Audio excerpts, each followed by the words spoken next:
Prime Minister's speech in English. The National Day Rally was held for the first time this year at the Singapore Conference Hall. This annual event was attended by more than 1,000 guests and brought together Singaporeans from all walks of life, including members of RCs, CCCs, and MCCs. Ministers were also present to hear the Prime Minister deliver his National Day Rally speech in Malay, Mandarin, and English. And here now is the Prime Minister's speech in English. Saudara penonton, Perdana Menteri. Perumakkalé, Pradamer அவர்கள். 各位来宾，现在是总理致辞。 Ladies and gentlemen, the Prime Minister.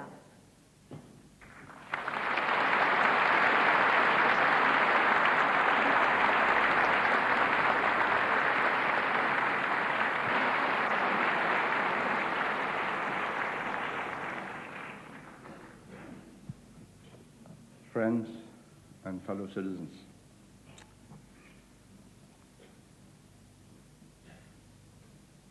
it's symbolic of the change in our lives and the speed of change that I find myself in the conference hall in air-conditioned comfort, which makes a great difference in the physical effort required.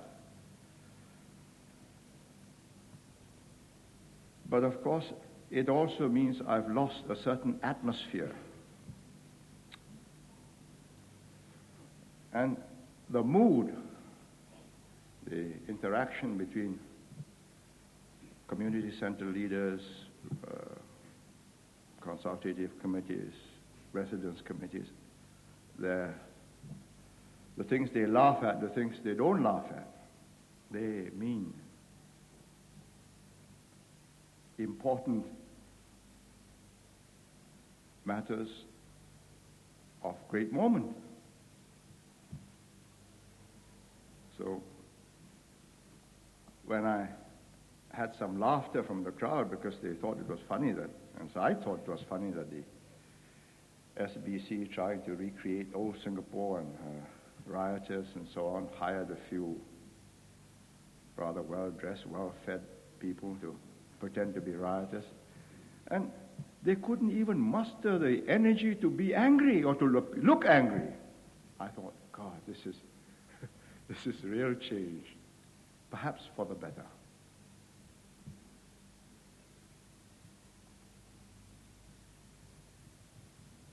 I don't know, we may meet next year in better premises, I hope.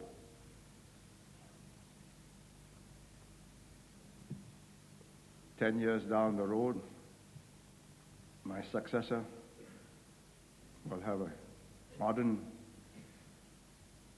concert hall, conference hall. But I read Mr. Rajaratnam in today's Sao Pao, he suggested that I was good for 20 years.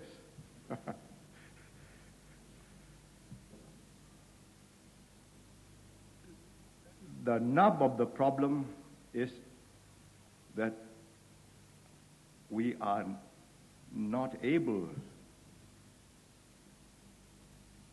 to be problem solvers for very much longer. And therefore, we must get into place a system which will guarantee that it will continue, even if conditions become adverse, and even if the leaders are unable to have the same rapport, empathy, and can make them give that extra ounce, more energy, effort, sacrifice. Because that was what it called for before we got here. Of course, now we've got here, it all looks very easy. If you look at the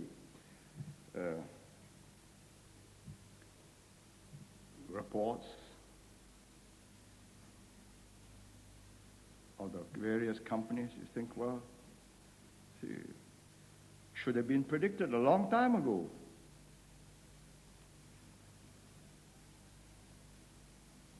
I think we ought to take stock and see whether, in fact, it was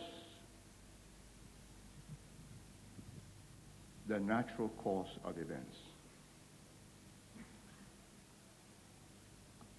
Several countries have done as well as we have in the last 20 years. Hong Kong, Taiwan, South Korea.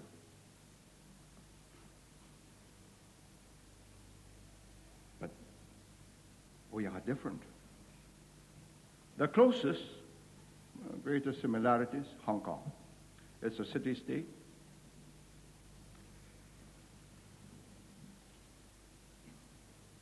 But the texture of the two societies,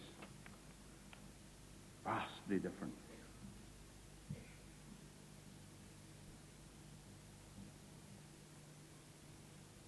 They never had the chance to develop their own separate identity. And the British government did not believe that they had the opportunity or the leeway to allow any social identity or separate cultural distinct society to emerge, which was what Singapore was when they were in charge.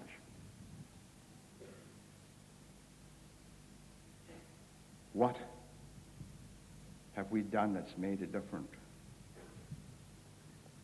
We emphasized all the common interests of everybody.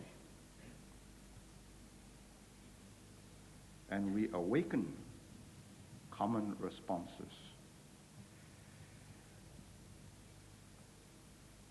It's active nation building. It's a pretentious word, but I use it for want of nothing more suitable. We had to get a group of disparate, totally different, accidental co-citizens to feel that they got to make common cause. And it could have been very different. The Tamils in Jaffna and the Sinhalese in the rest of Ceylon have been living on the same island for 2,000 years. They're still at it. And it makes gruesome and terrible reading.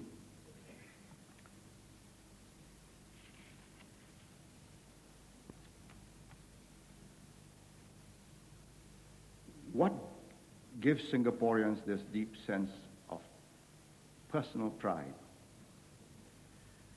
Because we made them submerge their differences, mute it, seek a common ground for mutual benefit.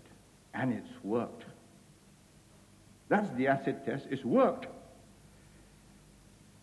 And the difference between Hong Kong and Singapore is really the difference in the structure and the distribution of wealth and power. They're not synonymous. In many societies, if you've got power, you've got wealth. In some societies, if you've got wealth, you've got power. In Singapore, there are two different things. And we should keep them two different things, two different entities. Now, you imagine a Singapore without the CPF, without 340,000 homeowners, either they're HDB or HUDC homes. You imagine a Singapore where workers have high wages and pay very high rents for tiny little cubicles, which they do in Hong Kong. You imagine a Singapore where workers earn more than Singaporeans. Hong Kong workers get more than Singaporean workers, at least before the recent turn of events. And where their savings are regularly depleted by finance companies or deposit-taking companies vanishing or going broke or something happening. Or manipulation of the stock market. You just cleaned out. And just imagine how resentful, sullen, disgruntled, resigned, fatalistic Singaporeans would have been, and how disparate they would have been, because you then cling together to people whom you feel you can trust, your family, your clan. We have broken through all that compartmentalization. We have created a degree of trust.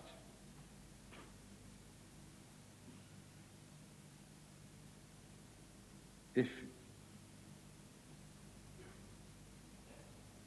I cast my mind back on National Day at the Padang, I was not, it was important that the parade should go well, or somebody will have to answer for it, either the Minister of Defense or his Chief of Staff or whatever. But what was important, what I was looking for, was the mood of the parents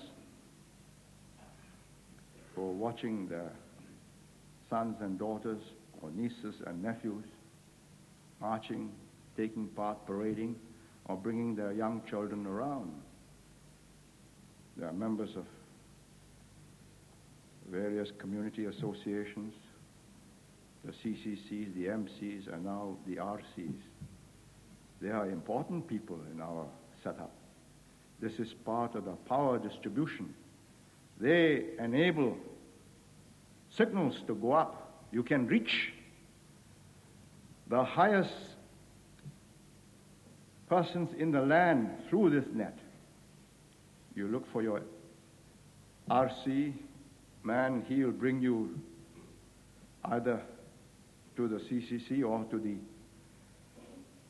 if he's in good terms, on good terms with the MP, he'll bring you to the MP direct, and he will find access either to the head of HDB or whatever, and if necessary, finally to me. It is not just so many empty initials. When we set up the RCs, the HDB was extremely apprehensive because they knew that this meant pressure. Better services, quicker attention to repairs for lifts, breakdowns, water, all sorts of things. I said, no, it has to be done anyway. It started off 6 years ago, seven constituencies, including mine. See how it worked. And it worked. And they could cope. And we've brought a sense of community. And it is these invisible ties, the sense of belonging, the sense of security of life in Singapore, that makes it a different place. So when you look up at your flat in the sky, and you look at the landscape, greenery, the trees, the shrubs, the ponds, the gardens, the children's playground, the stadiums, you know that you are not only the owner of that flat, but collective owner of all that's around it too. And if you are the RC member, then the fruit, when it ripens, that's for you to reward who's been helping you. They say, no, don't plant fruit trees, we'll have a lot of trouble. But it's a negative approach. We tried, they died. I said, all right, try those which will live and get strong and will not bear fruit until they can stand vandalization. So we went for varieties that could do that. And it succeeded. If we never tried, we would never have made it.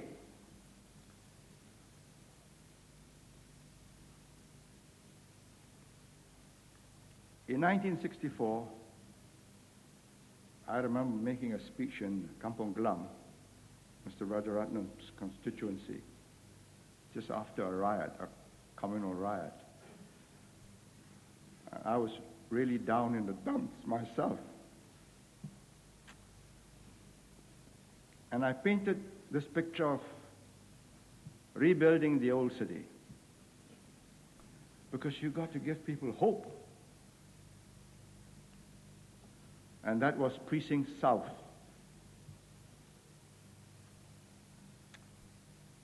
Nobody believed.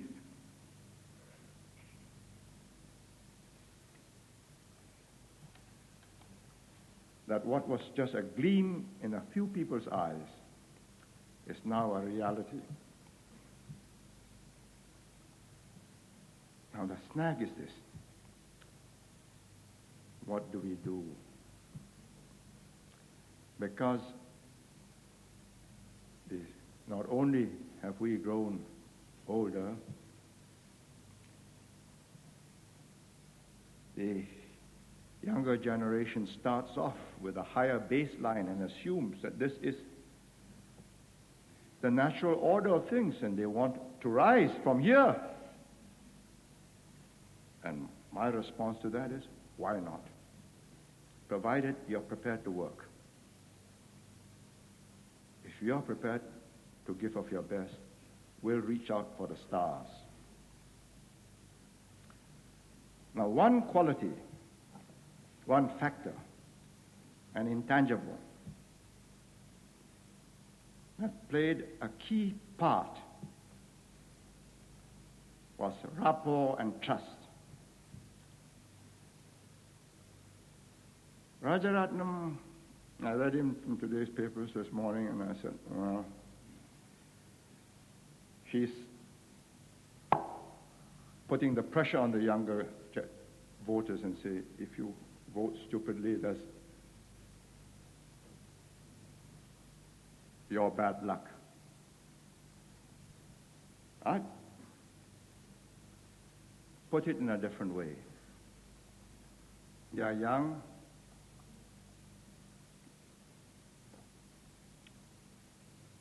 They have not known hardship. And I hope they never will, because it's part of my job not to bring unnecessary hardships.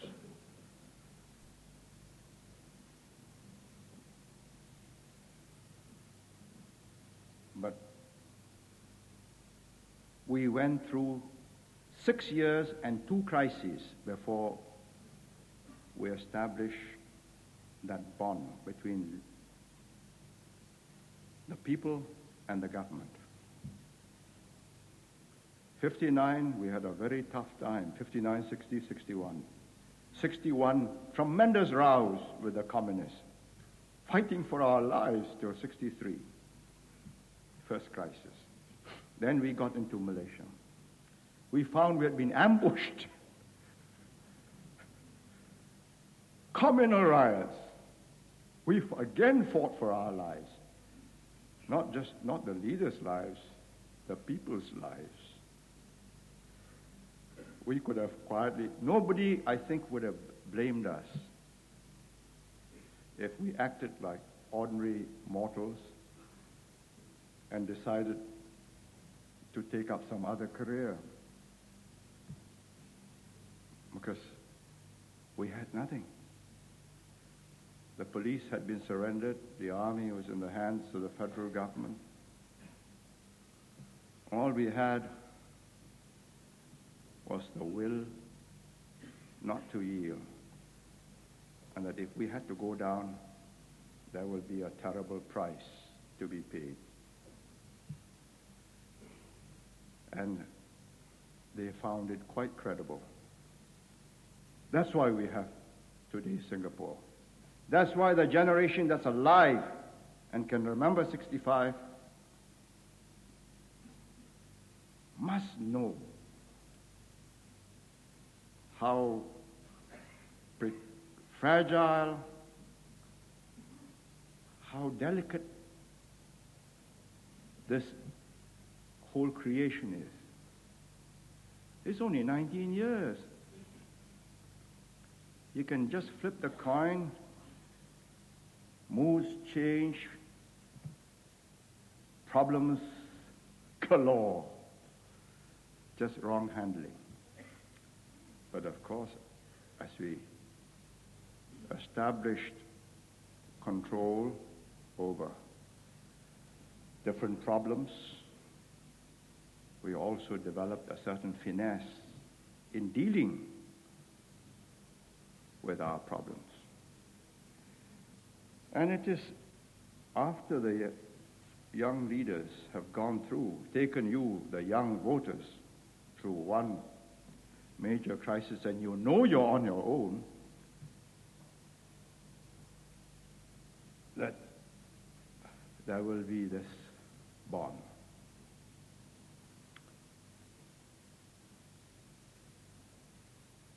If not, well, it's very sad for everybody. I can only do our best, and you've got to do your best. And this is not fun and games.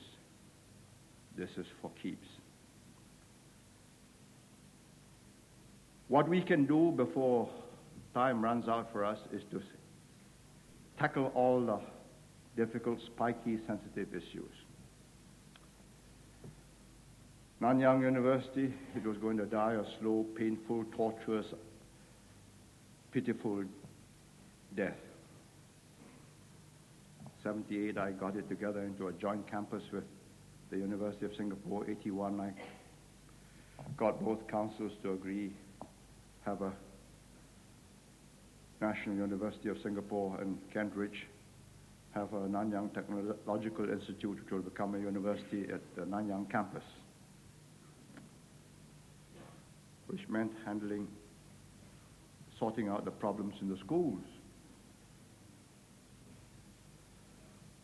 retrieving or saving 7 or 9 of the best schools for the special assistance program to try and keep, and I think it is worth keeping, a certain ambiance, perhaps old world style of courtesy and discipline, which you don't find in the English language schools, which is a pity. A certain easy informality. Teacher comes in, the students are rowdy, teacher goes out, nobody pays any attention. In a Chinese school, when the teacher comes in, you stand up. Lesson then starts. You greet the teacher, good morning, before the lesson starts. Old world, but extremely important points of courtesy, etiquette, that differentiates us from animals.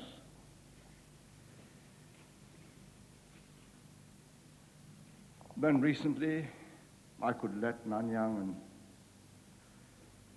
Xiangpao and Hsinchu Jitpao slug it out for a dwindling Chinese readership. It would have been a painful, really sad, futile scramble for a smaller pie. I urge them, get together, break into the new market, the new English educated. And I'm proud that we did do that. It succeeded. Profits increased. It made sense. You combine resources.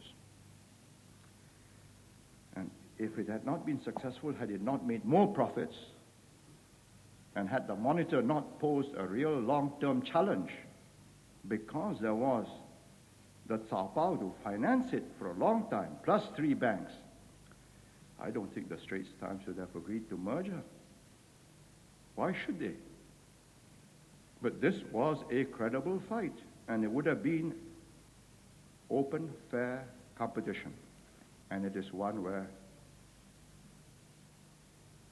it will be different from all the last fights they had, where they smothered the other party. They were one-man shows, proprietary companies, just didn't have the stamina, they gave up.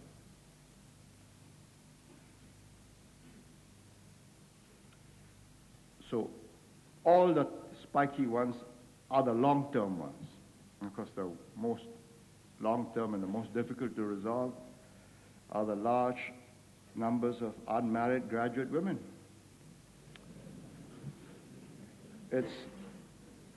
I think it's better that the matter has been brought out. It cannot be solved by keeping it in the closet. It is an enormous cultural problem. Last year, 1983, the whole of 83, we did a count of the registry of marriages, all graduate men, 60%, more than 60% of them married non-graduates, which means more than 60% of women graduates either marry non-graduates or stay unmarried. Now, we have come out into the open. It was of interest to me that our man in Peking sent a copy of their newspaper. They have also said this is an enormous problem. They've got hundreds of thousands of them. Same culture. Okay? The male wants to be the dominant partner in the household. So he is comfortable with someone whose educational and earning capacity does not make him feel uncomfortable. Well, let's mitigate this problem. We have to deal with it tactfully, discreetly, sensitively, but whatever it is, it's however partial the solutions, it just cannot be let to drift. It is wrong, and for us to have kept quiet about it, having been alerted through the census figures, would have been cowardly.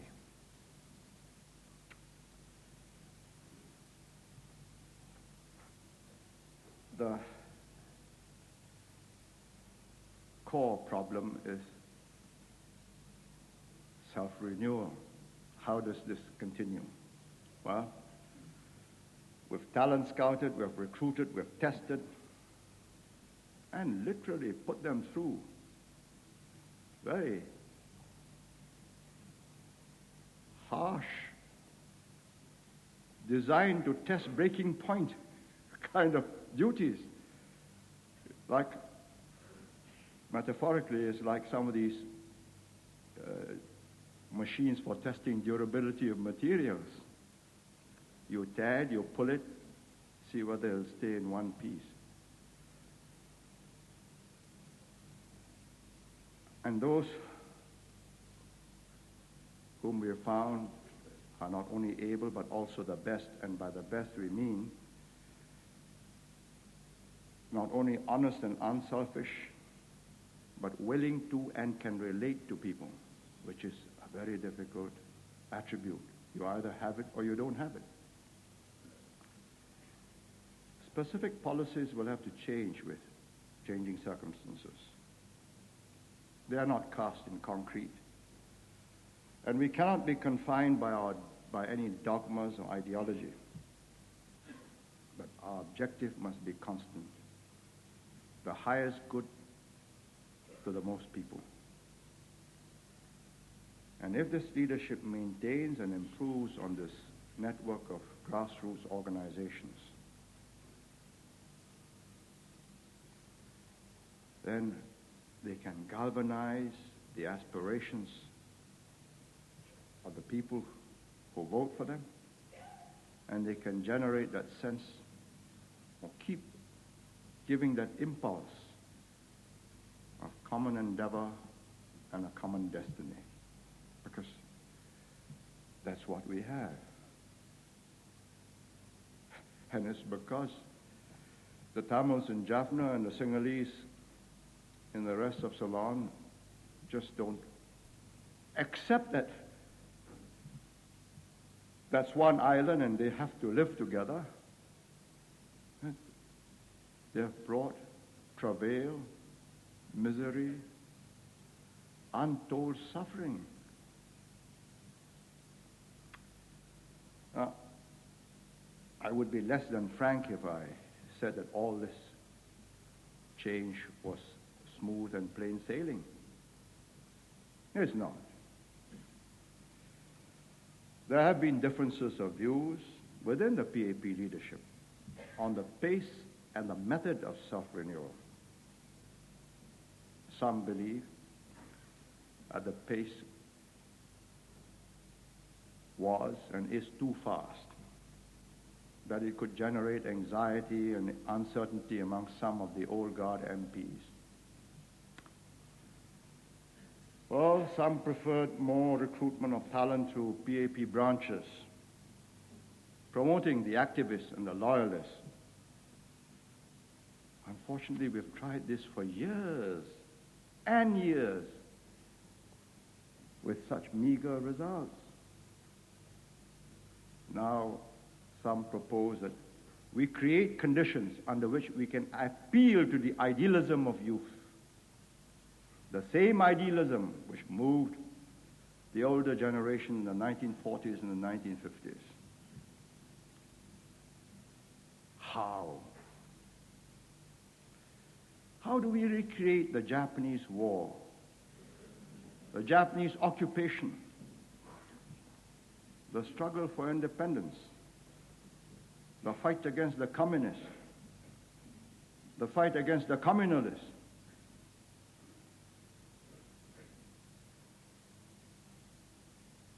Mao, faced with the same problem, tried to recreate the Long March, and his Cultural Revolution wrought havoc on China, from which it has not recovered.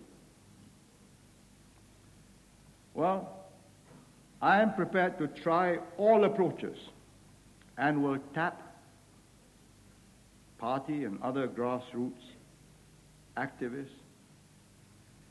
to add to the pool of talent. But my senior colleagues, Dr. Goh, Rajaratnam, and I, we believe there's no slowing down. We press on quickly, because I do not know how much time the old guards have got.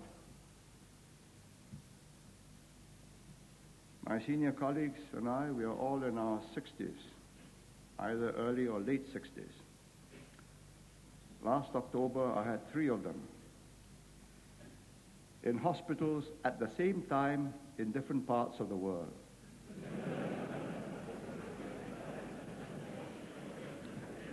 Rajaratnam was at the UN in October, had an infarct, ended up requiring convalescence.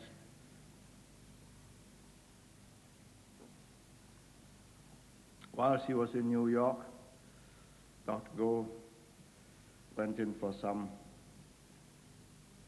treatment at SGH. Whilst he was there, Hon Sui Sen had an infarct, and so I visited 2 patients at one time and had reports on a 3rd patient in New York. Hon Sui Sen died after having lunch and a chat with Dr. Goh. Having recovered, doctor released him from intensive care.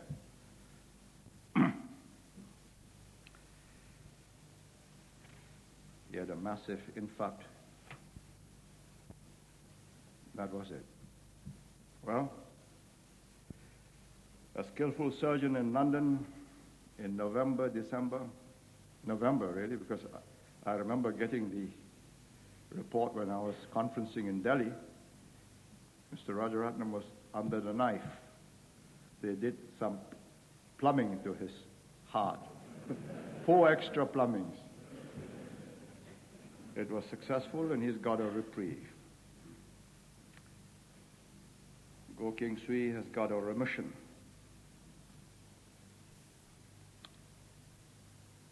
In November, I got a fright.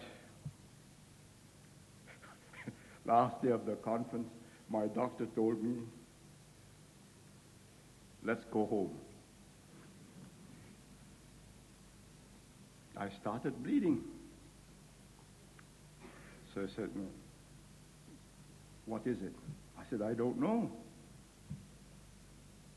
I've been operated for piles. So I looked at it and said, let's go home. I said, why? Why not check up here? They must have instruments. I said, I have discussed all these possibilities before we left Singapore, and I've got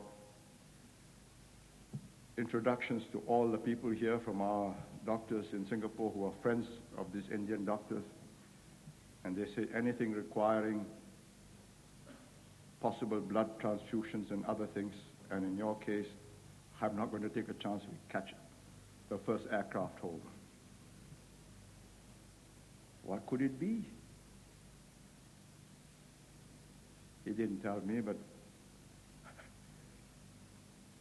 what else can it be? So a plane was diverted. Bahrain, Singapore, it went Bahrain, Delhi, and within 8 hours, from the time it took place, we were in Singapore. From the time we telephoned Singapore, which was very good work on the part of SIA, and I owe them a tribute for inconveniencing the passengers. But it also was an amber light.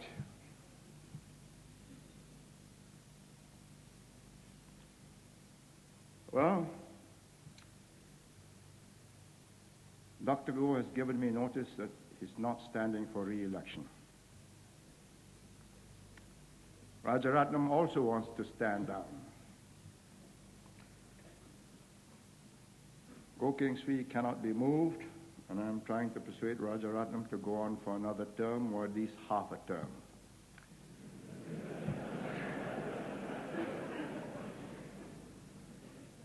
But the practice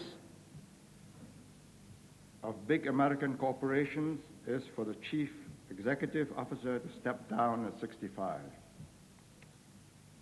I believe this is based on sound medical reasons, because the chief executive officer has to ensure a smooth succession to secure the continuing progress of the enterprise. And I have a duty to do the same for Singapore. But even with the old guard in charge, this is what I'm fearful of. Things can go wrong very quickly. Nothing is more fearsome than to get an urgent telephone call within 2-3 hours of your just having gone to sleep. I've had them in my time, and I can tell you that your adrenaline then pours out, and you don't go back to sleep for the rest of that night. And you feel awful the next day. But whilst you're thinking out all the possible alternatives, there is no time to fret.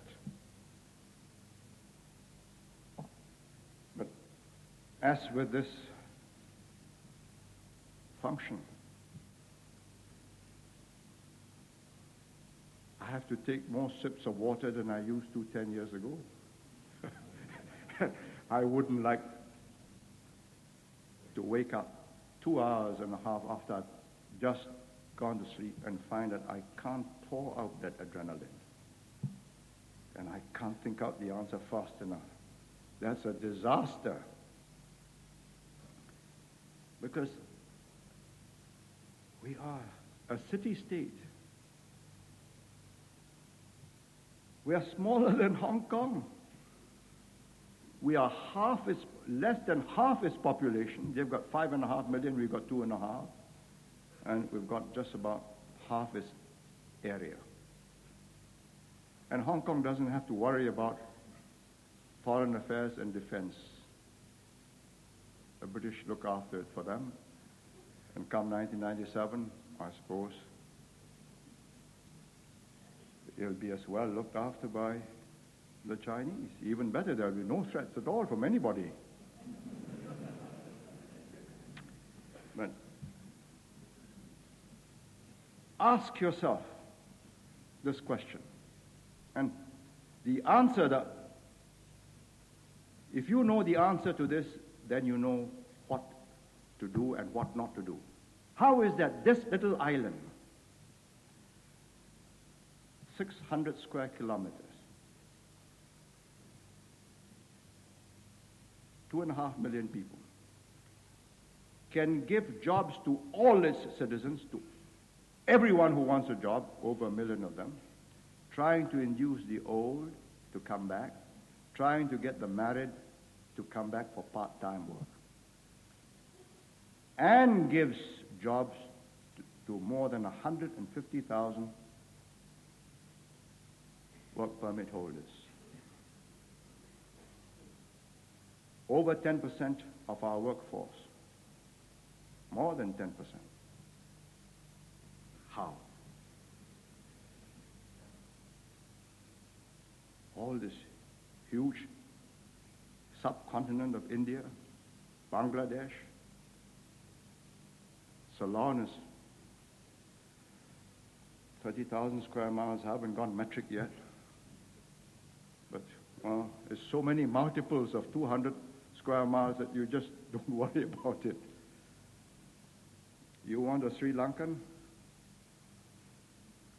There's no problem at all.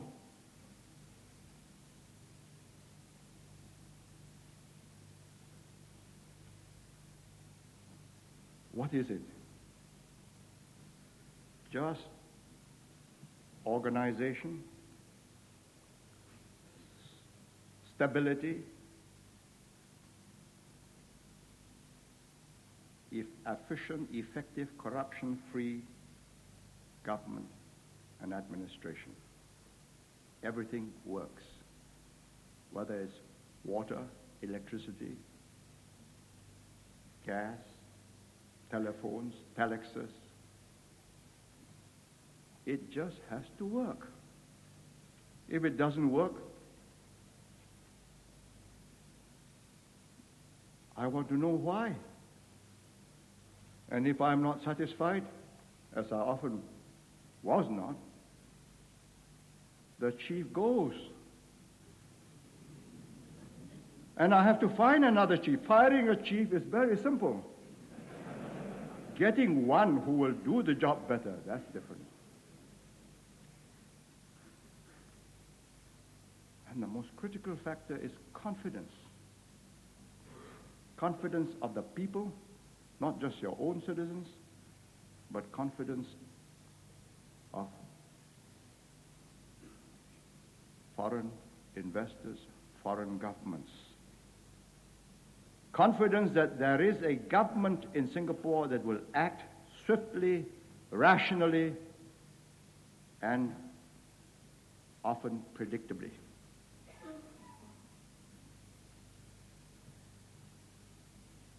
I think there is a group of men who understand that and can do that, and you can predict what they're going to do.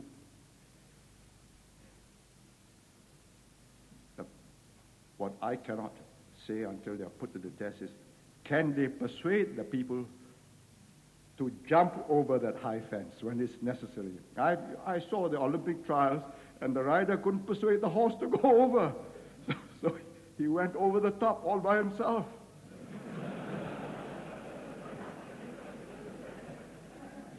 And I thought to myself how lucky I was, because I got the horse. I said, come on, let's go. Giddy up. We can do it. The horse took a deep breath. Over the top. A golf pro once did a trick shot for me. I was in a crowd of admiring spectators. I said, marvelous. He put the golf club not with a face facing the ball, but with the back of the golf club facing the ball. Then he took a swing and whipped the ball, and off it went. I said, there must be a trick here. I said, do it again. He says, no, once is enough. Don't risk your luck a second time. That's how close we came to disaster. And when I read all these wiseacres, no group of men are wiser than a foreign correspondent who's been here 6 months. You know, if I were an Israeli, every letter, every wrong article will get a letter in reply. But it's so silly. They got it all wrong. They don't even know what happened when we were independent. They've come here, the thing works. Why? Lack of human rights, free press, tame, docile, too clean, sterilized. I thought to myself, God, I should get their predecessors back. One day, perhaps I should go through the old list of men who used to interview me in the 1950s and 60s and get SIA to fly them back. Free. The stench, the filth, the total confusion, the sense of despair and hopelessness. What did it? Human rights?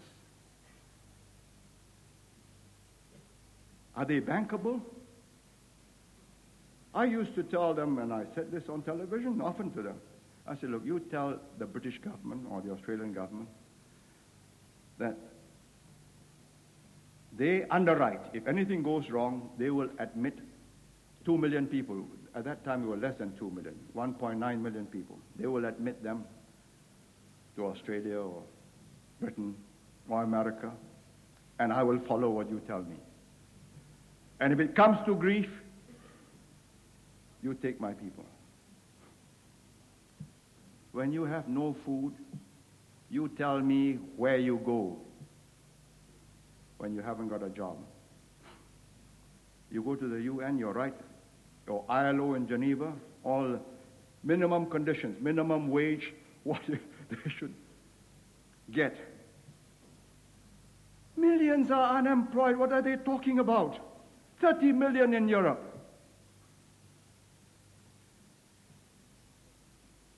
You will turn up at the ILO office and they will give you a job. When you are hungry, you will go to the FAO. They will give you food. Or you're sick, you got no medicine. You go to WHO. Is it bankable? This is the only bank you have, the Singapore government. And if we don't do it right, your checks won't be honored. One flip of the coin and it goes sour and we have 20% unemployment. What do you do?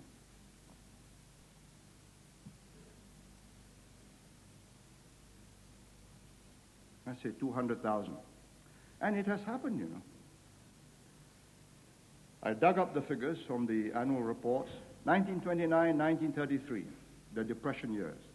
The British repatriated over 600,000 Indians and Chinese, back to China, back to India. From Singapore alone, 200,000. Where are we going to repatriate our Chinese and our Indians and our Malays to?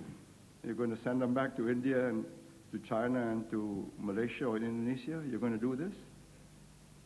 Where do you queue up for your work permit? You know how they come here to get a job? They get cheated, robbed.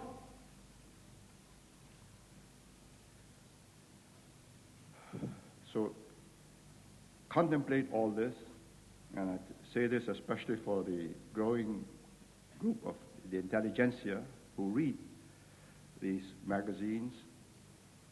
Just remember, who wrote it?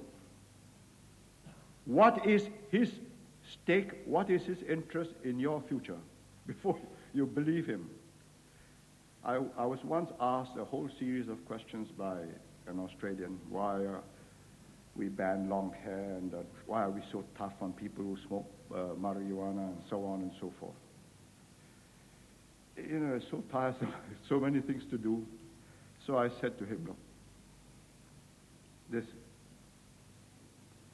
let's assume that I'm only 3/4, it's a presumptuous, but let's assume that I'm only 3/4 as bright as you are. But I spend 20 hours of the day puzzling over this problem. You have only spent less than 20 minutes to think up all these questions. Do you think you know more about this and what's going to happen if I listen to you, or that in fact I have thought my problem through? They can't solve the heroin problem in Britain. The Lord Chief Justice says it's now gone rampant. I was doing my aerobics on my rowing machine, and I had BBC on, and they quoted Lord Chief Justice Lane. And he was very vivid. He says, there's no need to rob a bank. There's no need to take that risk. All you got to do is to sell heroin to the kids, and they will rob their parents. There's no need to rob the banks. You run a serious risk.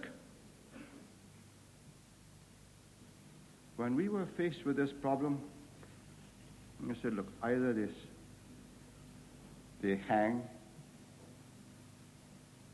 or it'll never stop. And they didn't believe that we would hang them. We had to hang 4 before a dramatic drop. But you know, Amnesty International and all this human rights, they say, hanging is wrong. I say, look, if you believe them, when your child is, or your teenage son is a victim, look for them. See what remedy they have for you.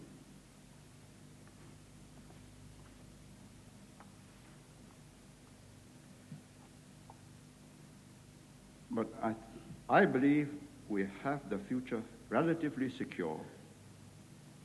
It doesn't require the same Herculean efforts